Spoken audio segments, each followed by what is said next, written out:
The plastic casing on your smartphone and the gas fueling your kitchen stove both share a common origin.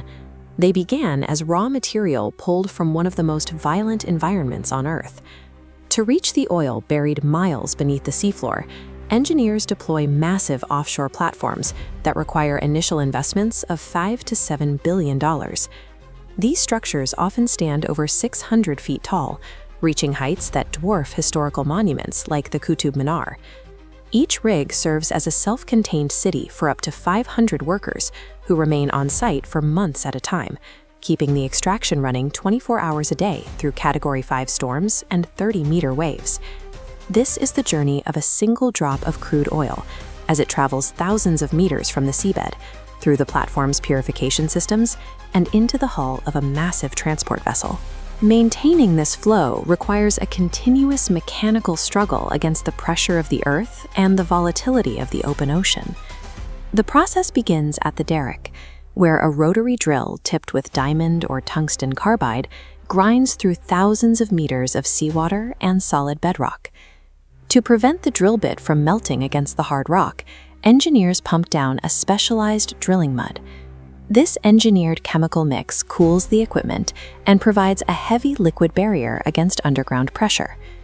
Piercing the oil reservoir releases millions of pounds of compressed gas and liquid. If this surge overcomes the weight of the drilling mud, it can trigger an uncontrollable blowout. In 2010, the failure of a pressure containment system at the Deepwater Horizon site led to the largest accidental marine oil spill in history. To prevent such disasters, platforms use a blowout preventer. This massive assembly of high-pressure valves can instantly seal the well pipe with steel rams, severing the connection to the reservoir in an emergency. A typical offshore well requires up to 100 days of drilling, during which every steel joint must remain sealed against the constant upward push of the reservoir. Once the drilling is complete and the well is stable, the oil often reaches the surface without pumps. The natural reservoir pressure is intense enough to force the liquid upward on its own. The liquid that emerges is a chaotic sludge of crude oil, water, natural gas, and subterranean sand that cannot be refined in its raw state. This mixture enters a three-phase separator. This horizontal drum uses internal pressure and controlled flow to allow the different substances to settle. Gravity pulls heavy water to the bottom, while lighter crude oil settles in the center, and natural gas rises to the top. Storing pressurized gas alongside liquid crude creates an explosion risk, so platforms often burn off the excess as it emerges from the separator in a process called flaring. Onboard processing turns the crude from a dangerous, multi-phase sludge into a stabilized cargo ready for storage and transport. The stabilized oil is moved to an FPSO, a massive floating vessel that acts as a temporary warehouse, capable of holding up to 2 million barrels of crude. These tanks must be heated and monitored 24 hours a day.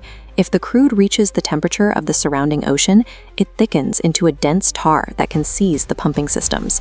To collect the oil, a very large crude carrier arrives.